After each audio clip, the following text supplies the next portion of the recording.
नमस्कार जय जगन्नाथ आम चैनल को आपण मानकु बहुत बहुत स्वागत। सांग माने कौन आपणक जीवन रे सर्वदा धन जनित समस्या लागी रहुछि। गरीबी दारिद्रता कौन आपणक पीछा छाड़ू नहीं। ए सबु समस्या रे कौन सर्वदा आपण चिंतित रहुछंती। आपणकर व्यापार वाणिज्य रे मध्य आपणकु बारंबार क्षतिर सामना करबाकू पड़ुछि एवं ऋण करजर भार रे आपण बुड़ी रहिछंती। जेते चेष्टा कले भी आपण ऋण करज सुझी पारु नाहंती।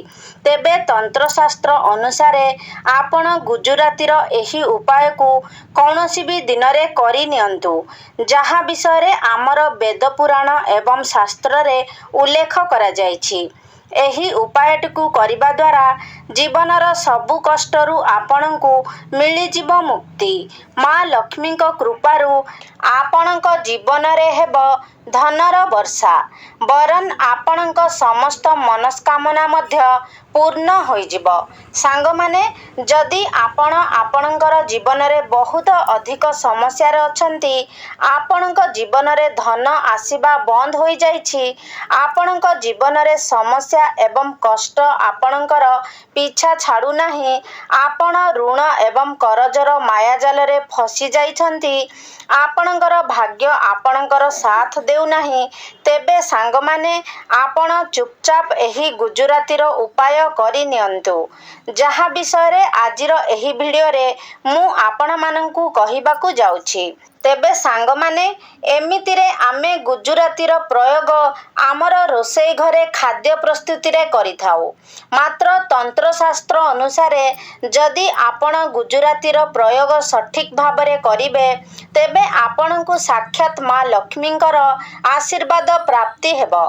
तेबे आसंतु जानिबा आपण गुजरातीर प्रयोग करी किपरि निजर दारिद्रता को सबुदिन पाई दूर करि पारिबे, किपरि आपण धनवान बनि पारिबे। तेबे सांग माने एहा पूर्वरु आपण माने वीडियो को लाइक करी चैनल टी को सब्सक्राइब करि दियंतु एवं कमेंट बॉक्स रे भक्ति और श्रद्धार सहित जय माँ लक्ष्मी निश्चय लिखंतु। सांग माने गुजराती को शुक्र ग्रहंकर कारक बोली माना जाइथाए एवं शुक्र ग्रहंकर नियंत्रण माँ लक्ष्मी हाथ रे रही थाए एवं ज्योतिष शास्त्र रे एहा उल्लेख मध्य रहिछि जे जेउ व्यक्ति को शुक्र ग्रह साथ देई थाए अर्थात जेउ व्यक्तिंकर कुंडली रे शुक्र ग्रह मजबूत स्थिति रे थांती सेही व्यक्तिंक उपरे साक्षात माँ लक्ष्मींकर आशीर्वाद रही थाए एवं माँ लक्ष्मींक कृपारू ना केवल एही व्यक्ति को गरीबी एवं दारिद्रतार मुक्ति मिली थाए वरन एही व्यक्ति को कोटिपति हेबारू मध्य केही अटकाई पारि न थांती। तेबे तंत्रशास्त्र अनुजाई आपण एही गुजरातीर उपाय को सठिक भाबरे करि नियंती तेबे आपणक जीवन रे केबे भी धनर अभाव रहिब नाही। माना जाइथाए जे एही गुजरातीर प्रयोग जणे व्यक्तिंकर जीवन को बदलाई देई पारे। तेबे आसंतु जानिबा गुजरातीर चमत्कारी उपाय विषय रे।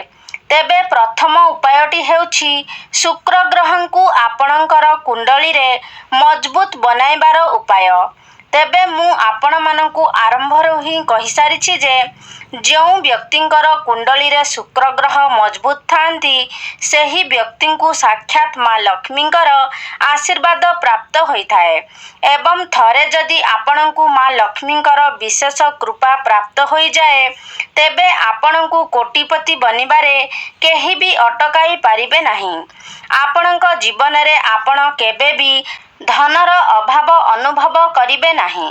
तेबे आपण मध्य जदि चाहंती जे आपणक कुंडली रे शुक्र ग्रह सर्वदा मजबूत होई रुहंतु तेबे आपणकु 5टी शुक्रवार एही उपायटी को पालन करिबार अछि। आपण 5टी शुक्रवार एही उपायटी की पालन करिबा परे आपण निजे ही परिवर्तन को लक्ष्य करि पारिबे।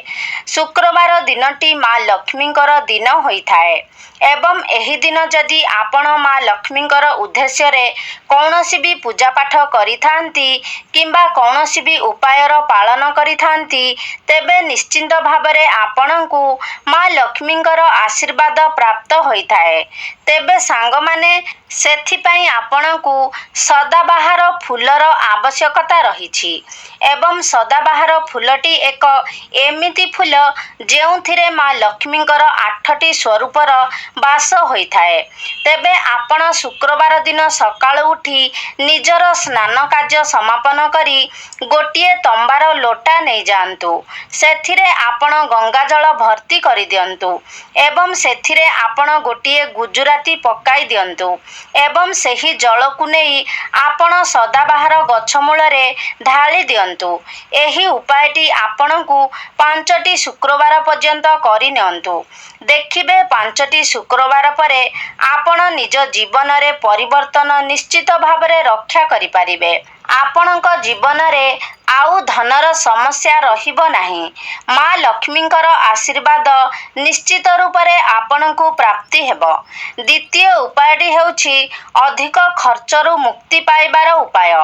ଅର୍ଥାତ୍ ଆପଣ ଯେତେ ରୋଜଗାର କଲେ ବି ଯଦି ଆପଣଙ୍କର ଖର୍ଚ୍ଚ ହୋଇଯାଉଛି, ଖର୍ଚ୍ଚ ଉପରେ ଆପଣଙ୍କର ନିୟନ୍ତ୍ରଣ ରହୁନାହିଁ, ଆପଣ ଧନ ସଞ୍ଚୟ କରିବାକୁ ଅସମର୍ଥ ହେଉଛନ୍ତି, ତେବେ ଏହିସବୁ ସମସ୍ୟାରୁ ଏହି ଉପାୟଟି ଆପଣଙ୍କୁ ନିଶ୍ଚିତ ଭାବରେ ମୁକ୍ତି ଦେଇପାରିବ। ଅର୍ଥାତ୍ ଆପଣଙ୍କୁ ଅଯଥା ଖର୍ଚ୍ଚରୁ ବଞ୍ଚାଇ ପାରିବ। ଏହି ଉପାୟଟି କରିବା ପରେ ଆପଣଙ୍କର ଆୟ ବୃଦ୍ଧି ହେବା ସହିତ ଖର୍ଚ୍ଚ କମ୍ ହୋଇଯିବ ଏବଂ ଆପଣ ଧନ ସଞ୍ଚୟ କରିବାକୁ ମଧ୍ୟ ସମର୍ଥ ହୋଇପାରିବେ। ତେବେ କୌଣସି ବି ଶୁକ୍ରବାର ଦିନ ସନ୍ଧ୍ୟା ସମୟରେ ଆପଣ ସ୍ନାନ କରନ୍ତୁ ଏବଂ ନାଲି ରଙ୍ଗର ବସ୍ତ୍ର ପରିଧାନ କରନ୍ତୁ, କାରଣ ଏହି ନାଲି ରଙ୍ଗଟି ମା ଲକ୍ଷ୍ମୀଙ୍କର ଅତି ପ୍ରିୟ ହୋଇଥାଏ।